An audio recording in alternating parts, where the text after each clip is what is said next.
Mas Saúde retorna com a seguinte pergunta para o professor Adriano. Professor Adriano, quais são as doenças possíveis de serem transmitidas pelo Aedes aegypti? Bom, as doenças possíveis de serem transmitidas pelo Aedes aegypti são febre amarela, dengue, zika e chikungunya. O que a gente tem que lembrar é que a febre amarela tem vacina, mas estão em fase de desenvolvimento as vacinas para dengue, zika e chikungunya, mas ainda estão em fase de desenvolvimento.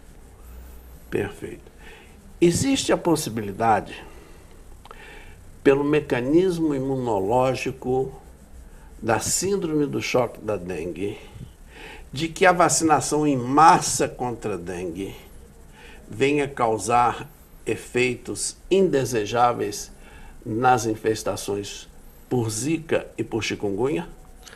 Sim, uma vez que a co-infecção possa acontecer, já foi encontrado então o vírus da dengue e zika e chikungunya num único inseto, e também já foi encontrado pacientes com esses vírus, então é o que a gente chama de co-infecção.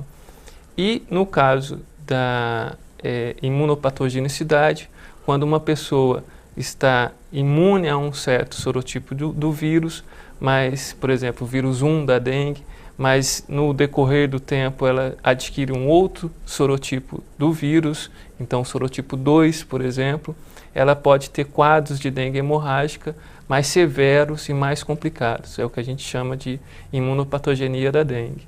Perfeito. Uma outra questão que preocupa o mundo médico e preocupa também extremamente aos nossos telespectadores é a questão da zika em gestantes.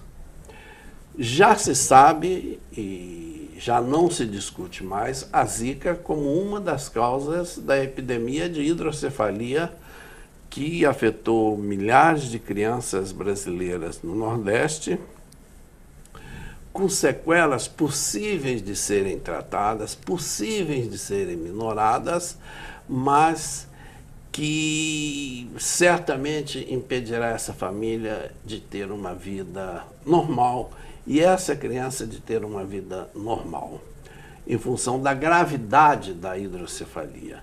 Eu pergunto, professor Adriano, pelas últimas pesquisas, além da hidrocefalia, que outras alterações podem ser causadas pelo vírus da zika em crianças cujas mães tenham sido infectadas?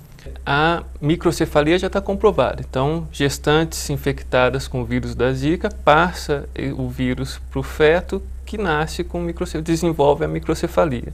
Mas novos estudos têm observado que já recém-nascidos, com 1, 2 anos de idade, que vieram de gestantes infectados com zika, desenvolvendo aí problemas neurológicos e psiquiátricos. Então, o problema zika é muito mais grave e pode ainda ser muito mais grave, a gente pode encontrar consequências mais graves com a evolução dos estudos.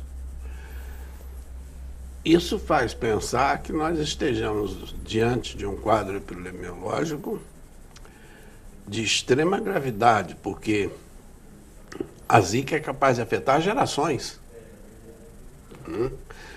E o que é mais dramático, gerações de crianças. Né? Com relação à chikungunya, existem alguns estudos recentes relacionados à criação de vacina ou ainda se está engatinhando?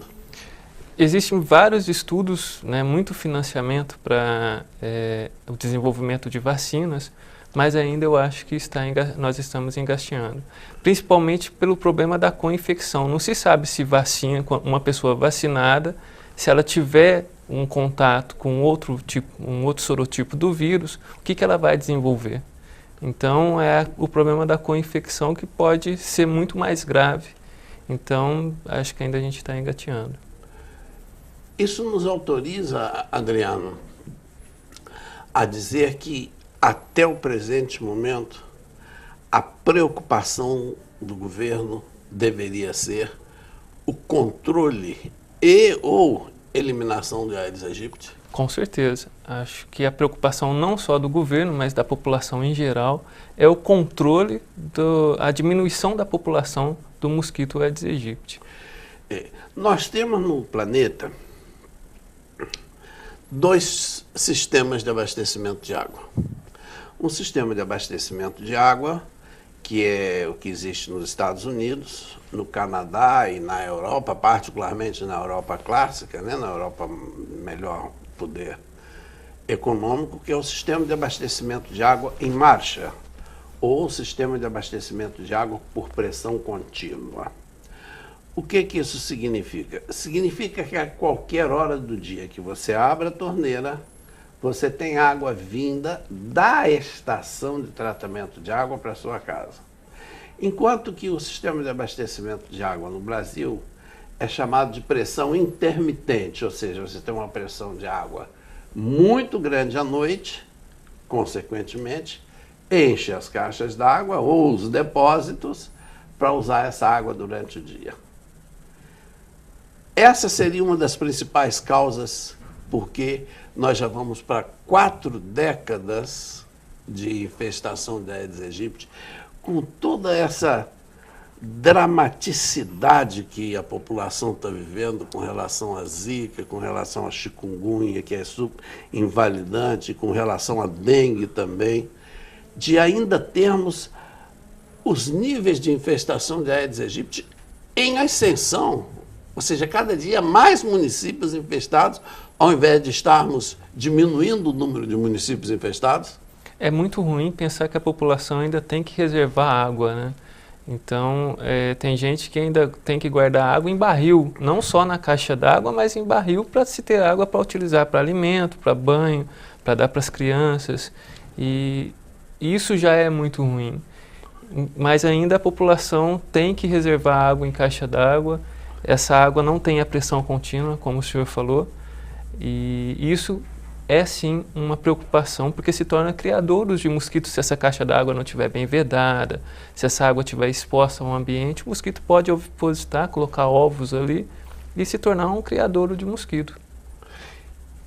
E aproximadamente 70% dos criadouros de mosquito estão nesses depósitos de água domiciliares, como consequência de nós termos um sistema de abastecimento de água precário do século XIX, começo do século XX, e extremamente ineficiente para servir às necessidades da nossa população.